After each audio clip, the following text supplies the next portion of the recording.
Hello बच्चों, कल हमने आपके पाठ 6 आरंभ कराया था केंद्र सरकार के बारे में, जिसके अंतर्गत हमने सरकार का अर्थ एवं परिभाषा के बारे में पढ़ा था।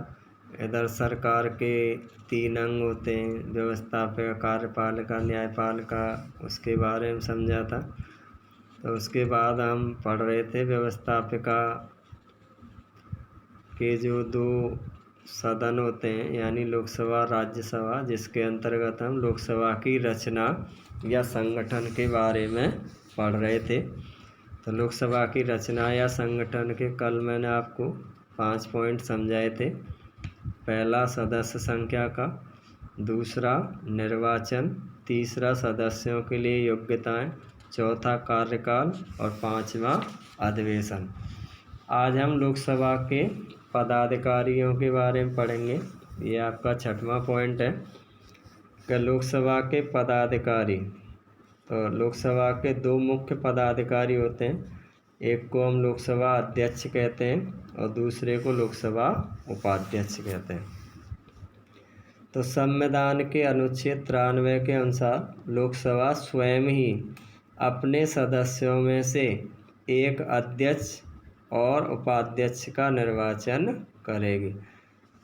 तो लोकसभा के जो सदस्य होते हैं वो अपने में से ही का मतलब होता है जो लोकसभा का चुनाव जीत करके आते हैं, उन सदस्यों में से ही एक लोकसभा अध्यक्ष और एक लोकसभा उपाध्यक्ष चुना जाएगा।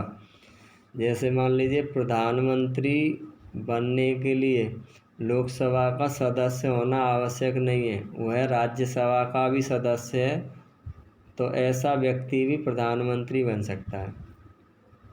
और अगर मान लीजिए कोई व्यक्ति न तो लोकसभा का सदस्य है न राज्यसभा का है, तो ऐसा व्यक्ति भी प्रधानमंत्री बन सकता है अगर लोकसभा के सदस्य चाहते हैं तो। लेकिन उसे 6 माह के भीतर चाहे तो लोकसभा का या राज्यसभा का चुनाव जीत कर आना पड़ेगा। ऐसे ही जो मंत्री बनते हैं, तो मंत्री जो व्यक्ति बनाया जाता है वो लोकसभा का सदस्य भी हो सकता है, राज्यसभा का भी हो सकता है, और इन दोनों में से किसी का भी सदस्य नहीं है, फिर भी उसे मंत्री बनाया जा सकता है। लेकिन शर्त वही है कि उसे 6 माह के भीतर या तो लोकसभा का या राज्यसभा का चुनाव जीत कर आना पड़ेगा। लेकिन लोकसभा का अध्यक्ष या उपाध्यक्ष वही व्यक्ति बनाया जा सकता है जो वर्तमान में लोकसभा का सदस्य है, यानी लोकसभा के सदस्यों में से ही एक अध्यक्ष और उपाध्यक्ष का चुनाव होता है। तो अध्यक्ष तथा उपाध्यक्ष को उनके पद से हटाया भी जा सकता है। इसे हटाने के लिए अविश्वास प्रस्ताव लाया जाता है। यदि लोकसभा के तत्कालीन सदस्यों के बहुमत से इस आशय का प्रस्ताव पास हो जाए, परंतु इस प्रकार का कोई प्रस्ताव लोकसभा में तभी पेश हो सकेगा जबकि इस प्रकार के प्रस्ताव को पेश करने के लिए कम से कम 14 दिन की पूर्व सूचना दी गई हो। यह कहने का मतलब है कि जैसे लोकसभा अध्यक्ष और लोकसभा उपाध्यक्ष होता है, उन्हें लोकसभा के सदस्य अपने में से ही चुनते हैं और उन्हें समय से पहले भी, चाहे वो लोकसभा अध्यक्ष हो या लोकसभा उपाध्यक्ष हो, उसको हटाया जा सकता है। और उसे हटाने के लिए एक प्रस्ताव लाया जाता है जिसे अविश्वास प्रस्ताव कहते हैं।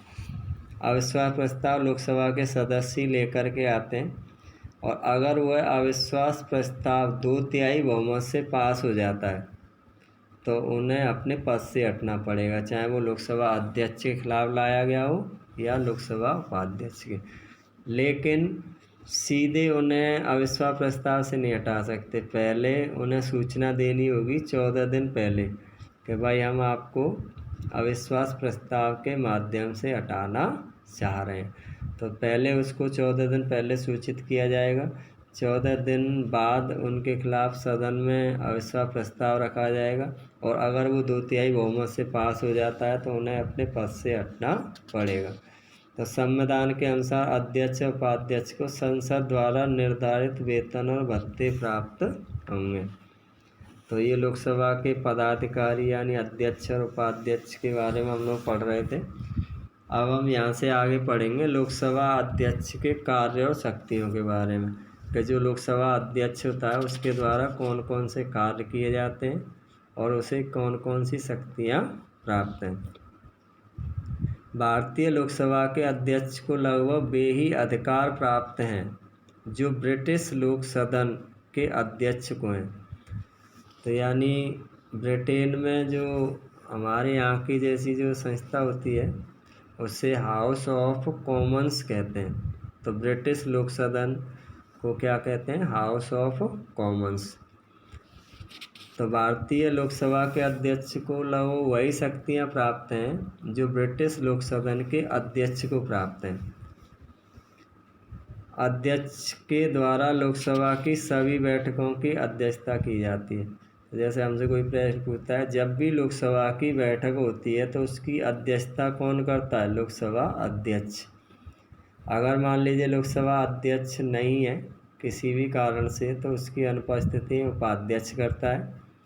मान लीजिए किसी भी कारण से दोनों ही उपस्थित नहीं है, न तो लोकसभा अध्यक्ष न लोकसभा उपाध्यक्ष, तो ऐसी स्थिति में लोकसभा के सदस्य अपने में से किसी एक व्यक्ति को अस्थायी अध्यक्ष बना लेते हैं, तब तक उन दोनों में से कोई नहीं आता है, जैसे अध्यक्ष या उपाध्यक्ष होंगे। तो अमूमन लोकसभा की बैठकों की अध्यक्षता लोकसभा अध्यक्ष के द्वारा की जाती है और अध्यक्ष होने के नाते उसके द्वारा सदन में शांति व्यवस्था और अनुशासन बनाए रखने का कार्य किया जाता है। तो लोकसभा में शांति व्यवस्था और अनुशासन बनाए रखने का कार्य किसके द्वारा किया जाता है, लोकसभा अध्यक्ष के द्वारा। लोकसभा का समस्त कार्यक्रम और कार्यवाही अध्यक्ष के द्वारा ही निश्चित की जाती है। तो लोकसभा में क्या क्या कार्य होने ये और किन किन विषयों पर विचार विमर्श होना, ये सब कुछ निश्चित करता है कौन, लोकसभा अध्यक्ष। वह सदन के नेता के परामर्श से, सदन के नेता का मतलब होता है सदन का नेता होता है जो व्यक्ति प्रधानमंत्री होता है, तो वह सदन के नेता के परामर्श से विभिन्न विषयों के संबंध में वाद विवाद का समय निश्चित करता है। तो जैसे जब भी आपके लोकसभा की बैठकें चलती है तो वो प्रधानमंत्री से परामर्श करता है कि भाई किन किन विषयों पर हमें वाद विवाद करना है, तो उनके लिए समय निश्चित करता है कि कब कौन से विषय पर विचार विमर्श होगा। वह सदन की कुछ समितियों का पदेन सभापति भी होता है, यानी आपके सदन की समितियां होती हैं तो उन समितियों में से कुछ समितियों का वो पदेन सभापति का मतलब होता है कि जो व्यक्ति लोकसभा अध्यक्ष होता है वही व्यक्ति कुछ समितियों का सभापति होता है। तो यानी जो व्यक्ति लोकसभा अध्यक्ष होगा वही उस समिति का अध्यक्ष होता है। प्रवर समितियों के सभापतियों को वही नियुक्त करता है। तो आपके कुछ प्रवर समितियां होती हैं, उनके जो सभापति होते हैं उनकी नियुक्ति किसके द्वारा की जाती है, लोकसभा अध्यक्ष के द्वारा। तो ध्यान रखना, जैसे आपके प्रश्न आता है कि प्रवर समितियों के सभापतियों की नियुक्ति कौन करता है, तो लोकसभा अध्यक्ष, और इन समितियों के द्वारा उसके निर्देशन में कार्य किया जाता है। तो ये जो प्रवर समितियां होती हैं उनके द्वारा जो कार्य किया जाता है वो किसके निर्देशन में किया जाता है, लोकसभा अध्यक्ष के। अध्यक्ष ही यह निर्णय करता है कि कोई विधेयक धन विधेयक है अथवा नहीं है।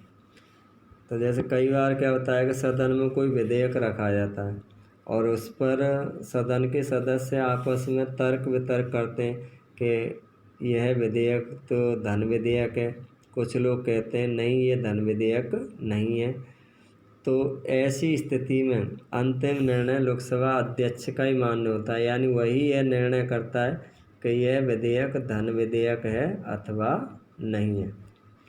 संसद और राष्ट्रपति के बीच सारा पत्र व्यवहार उसके द्वारा ही होता है। कहना होता है संसद में जो भी गतिविधियां होती हैं, जो भी क्रियाकलाप होते हैं, उनके बारे में सूचना देता है लोकसभा अध्यक्ष। तो संसद की सूचना राष्ट्रपति को कौन देता है, लोकसभा अध्यक्ष। तो संसद और राष्ट्रपति के बीच सारा पत्र व्यवहार उसके द्वारा ही होता है। तो ये आपके लोकसभा अध्यक्ष की शक्तियाँ हैं।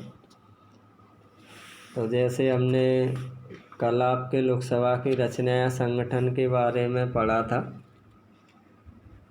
आज हम यहाँ से आगे राज्यसभा की रचना या संगठन के बारे में पढ़ेंगे कि राज्यसभा का गठन कैसे होता है।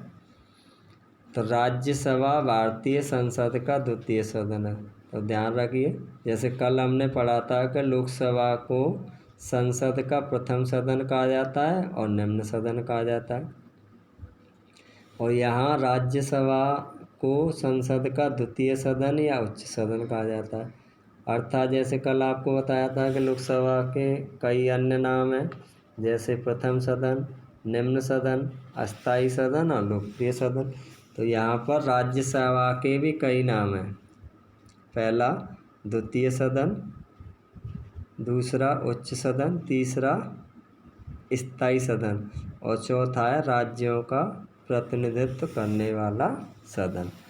तो राज्यसभा भारतीय संसद का द्वितीय या उच्च सदन है। इसे लोकसभा की तुलना में कम शक्तियाँ प्राप्त हैं। कहने का मतलब लोकसभा को ज़्यादा शक्तियाँ प्राप्त हैं, इसको कम है, लेकिन फिर भी इसका अपना महत्व और उपयोगिता है। यानी उसको लोकसभा की तुलना कम शक्तियाँ प्राप्त हैं, लेकिन फिर भी इसका महत्व है देश हित में। तो सबसे पहले हम राज्यसभा की सदस्य संख्या और उसकी निर्वाचन पद्धति के बारे में पढ़ेंगे कि संविधान के अनुसार राज्यसभा के सदस्यों की अधिकतम सदस्य संख्या 250 हो सकती है। जैसे वर्तमान में लोकसभा की अधिकतम सदस्य संख्या कितनी हो सकती है? 552। तो इसी प्रकार से राज्यसभा के सदस्यों की अधिकतम सदस्य संख्या कितनी हो सकती है? 250। परंतु वर्तमान में यह संख्या 245 ही है। तो जैसे कल मैंने आपको बता रहा था कि लोकसभा की अधिकतम सदस्य संख्या कितनी हो सकती है? 552, लेकिन है कितनी? 545। इसी प्रकार से राज्यसभा की अधिकतम सदस्य संख्या कितनी हो सकती है? 250, लेकिन वर्तमान में कितनी है? 245। इनमें से 12 सदस्य राष्ट्रपति द्वारा मनोनीत किए जाते हैं। तो जैसे लोकसभा के तो 2 सदस्य राष्ट्रपति के द्वारा मनोनीत किए जाते हैं, और राज्यसभा के कितने सदस्य मनोनीत किए जाते हैं? 12। तो उधर लोकसभा में तो वो आंग्ल भारतीय समुदाय के सदस्यों को मनोनीत करता है। यहाँ पर जो 12 सदस्य मनोनीत किए जाते हैं, उनमें वो ऐसे व्यक्तियों को मनोनीत करता है जिन्हें कला, साहित्य, विज्ञान, समाज सेवा या खेल के क्षेत्र में विशेष ज्ञान या अनुभव प्राप्त हो। यानी ऐसा व्यक्ति जो कला, साहित्य, विज्ञान, समाज सेवा या खेल के क्षेत्र में विशेष ज्ञान या अनुभव रखता हो, ऐसे व्यक्ति को राज्यसभा का सदस्य मनोनीत करता है। राज्य विधानमंडलों द्वारा 233 सदस्य निर्वाचित होते हैं। तो यानी राज्य और केंद्र शासित प्रदेशों से कुल कितने सदस्य निर्वाचित होते हैं राज्यसभा के लिए? 233। तो जो 245 सदस्य संख्या है वर्तमान में, उसमें से 12 तो राष्ट्रपति के द्वारा मनोनीत होते हैं और 233 राज्य और केंद्र शासित प्रदेशों से निर्वाचित होते हैं। तो राज्य विधानमंडलों द्वारा 233 सदस्य निर्वाचित होते हैं तथा इन सदस्यों का चुनाव आनुपातिक प्रतिनिधित्व की एकल संक्रमणीय पद्धति के आधार पर संघ के विभिन्न राज्यों और संघीय क्षेत्रों की विधानसभाओं के सदस्यों द्वारा किया जाता है। तो आपके ये जो राज्यसभा के सदस्य हैं, इनका चुनाव कौन सी पद्धति के तहत होता है? आनुपातिक प्रतिनिधित्व की एकल संक्रमणीय मत पद्धति के आधार पर। किसके द्वारा किया जाता है? आपके विधानसभा के सदस्यों के द्वारा। जैसे लोकसभा के सदस्यों को निर्वाचित कौन करता है? आम जनता, जिन्होंने 18 वर्ष की आयु प्राप्त कर ली है, वह मतदाता उनके चुनाव में भाग लेते हैं। लेकिन राज्यसभा के सदस्यों का चुनाव कौन करता है? विधानसभा के सदस्य। अब सदस्यों की योग्यता है। तो जो हमने कल पढ़ा था लोकसभा के सदस्य के लिए जो योग्यताएं, लगभग सारी वही योग्यताएं राज्यसभा के सदस्य के लिए भी हैं।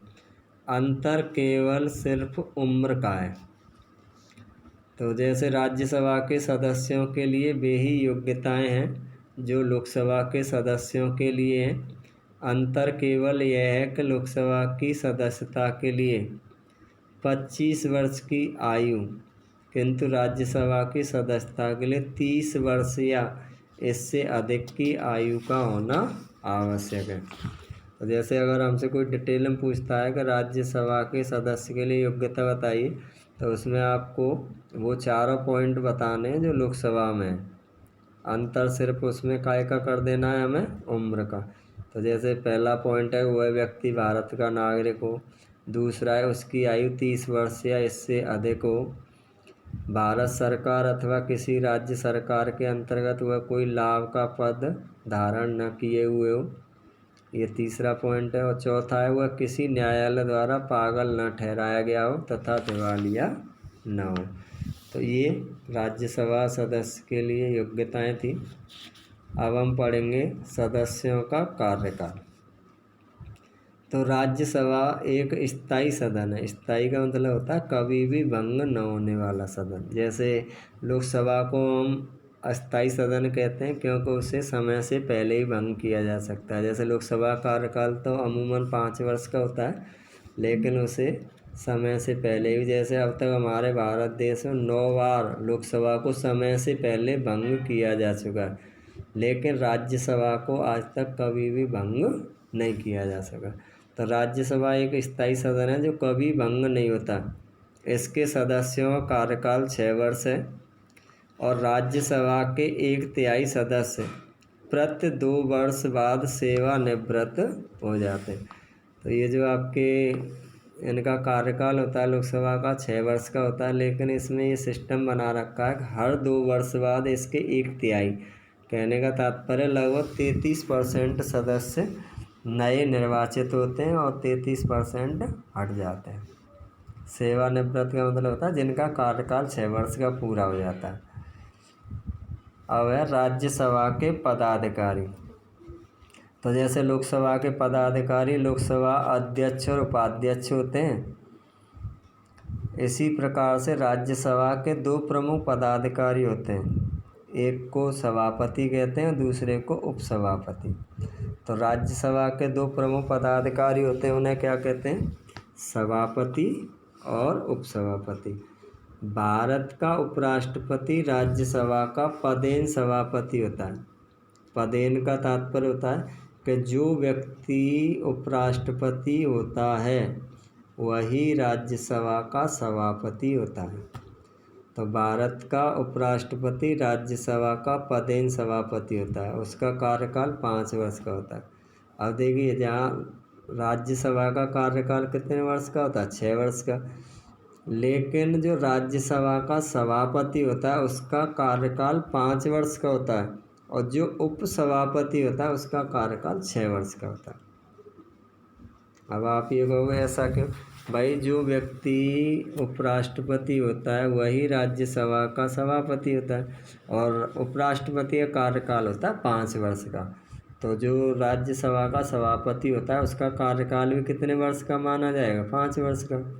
और जो उपसभापति होता है उसका कार्यकाल 6 वर्ष का होता है, क्योंकि राज्यसभा का कार्यकाल भी 6 वर्ष का होता है। अब हम यहाँ से आगे संसद के कार्य और शक्तियों के बारे में पढ़ेंगे कि संसद के कार्य तथा शक्तियाँ। तो संविधान के द्वारा संसद को व्यापक शक्तियाँ प्रदान की गई हैं। संसद की प्रमुख शक्तियों का उल्लेख अग्रलिखित रूपों में किया जा सकता है। अर्थात हम यहाँ से आगे संसद के कार्य और शक्तियों के बारे में विस्तृत रूप से समझेंगे। तो संसद की जो शक्तियाँ हैं वो मुख्य हैं। जैसे पहला है विधायी शक्तियाँ, दूसरा संविधान में संशोधन की शक्ति, तीसरी वित्तीय शक्तियाँ, चौथी प्रशासनिक शक्तियाँ, 5वीं निर्वाचन संबंधी शक्तियाँ और कुछ अन्य शक्तियाँ। तो सबसे पहले हम विधायी शक्ति के बारे में पढ़ेंगे जो संसद को प्राप्त है। तो संसद का सबसे प्रमुख कार्य राष्ट्रीय हितों को दृष्टि में रखते हुए कानूनों का निर्माण करना है। विधायी का मतलब होता है कानूनी, जैसे विधायी शक्तियाँ या कानूनी शक्तियाँ। तो संसद का सबसे अहम या सबसे प्रमुख या सबसे महत्वपूर्ण कार्य क्या होता है कि राष्ट्रीय हितों को ध्यान में रखते हुए कानूनों का निर्माण करना या कानून बनाना। संसद को संघीय सूची में और समवर्ती सूची में उल्लेखित विषयों पर कानून निर्माण का अधिकार प्राप्त है। जैसे संघीय सूची में 97 विषय शामिल हैं और समवर्ती सूची में 47 विषय शामिल हैं। तो इन पर कानून बनाने में संसद का बहुत ही अहम योगदान होता है। तो संसद को संघीय सूची और समवर्ती सूची में उल्लेखित विषयों पर कानून निर्माण का अधिकार प्राप्त है। यद्यपि समवर्ती सूची के विषयों पर संघीय संसद और राज्य विधानमंडल दोनों के द्वारा ही कानूनों का निर्माण किया जा सकता है, किंतु इन दोनों द्वारा निर्मित कानूनों में पारस्परिक विरोध होने की स्थिति में संसद द्वारा निर्मित कानून ही मान्य होंगे। संसद के द्वारा अवशिष्ट विषयों पर भी कानून का निर्माण किया जा सकता है। देखिए, आपके जो हमारी शक्तियाँ हैं, जैसे केंद्र और राज्य सरकार की जो अपनी अपनी शक्तियाँ हैं, उनका विभाजन सूचियों के माध्यम से किया गया। तो 4 सूचियाँ हैं: संघ सूची, राज्य सूची, समवर्ती सूची और अवशिष्ट सूची। तो जो संघ सूची होती है उसके विषयों पर कानून तो संसद ही बनाती है। राज्य सूची के विषयों पर कानून राज्य बनाता है या यूँ कहें विधानसभा बनाती है। और जो समवर्ती सूची के विषय होते हैं उन पर कानून बनाने का अधिकार दोनों को होता है, केंद्र और राज्य दोनों को मिलकर, या यूँ कहें कि संसद और विधानसभा दोनों को मिलकर के होता है।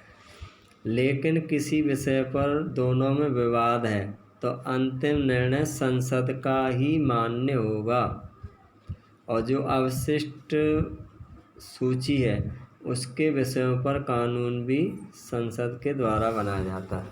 तो दोबारा से देखिए, जैसे आपके शक्तियों का विभाजन 4 सूचियों के माध्यम से किया गया: संघ सूची, राज्य सूची, समवर्ती सूची और अवशिष्ट सूची। संघ सूची के विषयों पर केवल कानून संसद ही बनाती है और राज्य सूची के विषयों पर राज्य सरकारें बनाती हैं या विधानसभा। समवर्ती सूची के विषयों पर कानून बनाने का अधिकार दोनों को मिलकर के होता है, केंद्र और राज्य दोनों को, या यूँ कहें कि संसद और विधानसभा दोनों को। लेकिन विवाद की स्थिति में अंतिम निर्णय संसद का ही मान्य होता है। अगला है आपके अवशिष्ट सूची। तो इसके विषयों पर कानून कौन बनाता है? संसद ही बनाती है। तो ये आपके विधायी शक्तियाँ हैं संसद की। संसद का सबसे प्रमुख कार्य राष्ट्रीय हितों को दृष्टि में रखते हुए कानूनों का निर्माण करना है। संसद को संघीय सूची में और समवर्ती सूची में उल्लेखित विषयों पर कानून निर्माण का अधिकार प्राप्त है। यद्यपि समवर्ती सूची के विषयों पर संघीय संसद और राज्य विधानमंडल दोनों के द्वारा ही कानूनों का निर्माण किया जा सकता है, किंतु इन दोनों द्वारा निर्मित कानूनों में पारस्परिक विरोध होने की स्थिति में संसद द्वारा निर्मित कानून ही मान्य होंगे। संसद के द्वारा अवशिष्ट विषयों पर भी कानून का निर्माण किया जा सकता है। तो जो अवशिष्ट सूची के विषय होते हैं उन पर कानून संसद ही बनाती है। तो ये तो आपके संसद का पहला कार्य या शक्ति थी। अब दूसरा है संविधान में संशोधन की शक्ति। संविधान में संशोधन के संबंध में संसद को महत्वपूर्ण शक्ति प्राप्त है। संविधान के अनुसार संविधान में संशोधन का प्रस्ताव संसद में ही प्रस्तावित किया जा सकता है। कहने का तात्पर्य है कि अगर हमें संविधान में कोई भी संशोधन करना है तो संविधान में संशोधन का प्रस्ताव संसद में ही रखा जाएगा। संसद में रखने का मतलब है किसी भी सदन में पहले रखा जा सकता है, लोकसभा में भी या राज्यसभा में, लेकिन किसी राज्य के विधानमंडल में नहीं। यानी अगर कोई राज्य विधानसभा ये चाहती है कि भाई संविधान में संशोधन होना चाहिए और वो संविधान में संशोधन का प्रस्ताव विधानसभा में लेकर आते हैं तो वह स्वीकार नहीं हुआ। संविधान में संशोधन का प्रस्ताव सबसे पहले संसद में ही रखा जाता है।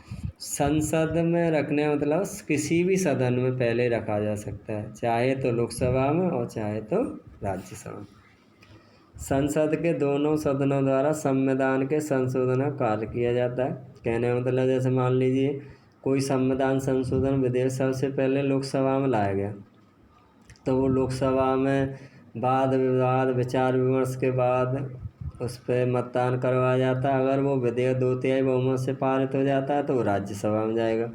राज्यसभा से वो 2/3 बहुमत से पारित हो जाता है तो अगर वो साधारण संविधान संशोधन संबंधी विधेयक है तो वो दोनों सदनों से पारित होने के बाद सीधा चला जाएगा राष्ट्रपति के पास और राष्ट्रपति उस पर हस्ताक्षर कर देगा तो वो विधेयक कानून बन जाएगा।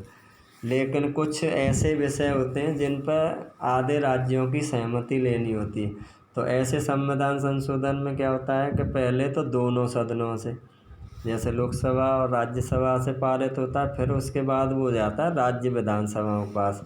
और अगर आधे राज्यों की विधानसभाओं ने या उससे ज़्यादा ने 2/3 बहुमत से पारित कर दिया फिर वो राष्ट्रपति के पास जाता है और राष्ट्रपति उस पर हस्ताक्षर कर देता है तो वह विधेयक कानून बन जाता है या यूँ कहें कि संविधान में संशोधन हो जाता है।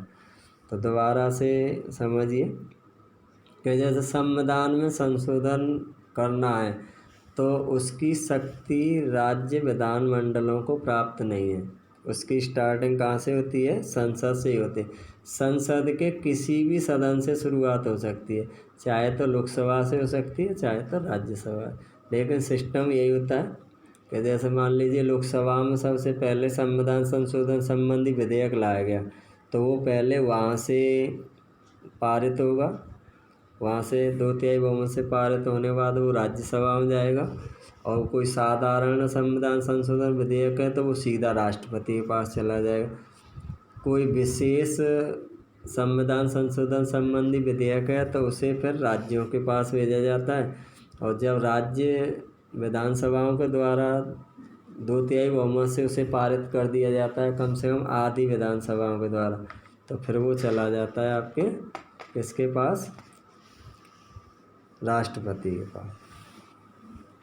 तो संविधान में संशोधन के संबंध संसद को महत्वपूर्ण शक्ति प्राप्त है। संविधान के अनुसार संविधान में संशोधन का प्रस्ताव संसद में ही प्रस्तावित किया जा सकता है, किसी राज्य के विधानमंडल में नहीं। संसद के दोनों सदनों द्वारा संविधान के संशोधन का कार्य किया जाता है। संविधान के अधिकांश भाग में अकेली संसद के द्वारा ही या तो सामान्य बहुमत से या पृथक पृथक दोनों सदनों के 2/3 बहुमत से परिवर्तन किया जा सकता है। संविधान की केवल कुछ ही व्यवस्थाएं ऐसी हैं जिनमें संशोधन के लिए भारतीय संघ के आधे राज्यों के विधानमंडलों की स्वीकृति आवश्यक होती है। जैसे आप समझ गए होंगे कि मैंने आपको बताया था कि संविधान में संशोधन करने की प्रक्रिया संसद से ही आरंभ होती है। संसद के किसी भी सदन में संशोधन का प्रस्ताव रखा जा सकता है, वो एक सदन से पारित होगा फिर दूसरे में जाएगा। कोई सामान्य संशोधन वाला है तो वो दोनों सदनों से पारित होने के बाद सीधा राष्ट्रपति के पास जाता है। राष्ट्रपति के हस्ताक्षर के बाद संविधान में संशोधन मान्य हो जाता है। और अगर कोई आपके विशेष संविधान संशोधन है तो वो राज्यों के पास भेजा जाएगा और आधे राज्यों की स्वीकृति के बाद वो राष्ट्रपति के पास जाता है और राष्ट्रपति उस पर हस्ताक्षर कर देगा तो वो मान्य हो जाएगा। तो ये आपका संविधान संशोधन की शक्ति थी संसद की। इसके बारे में और हम कल पढ़ेंगे।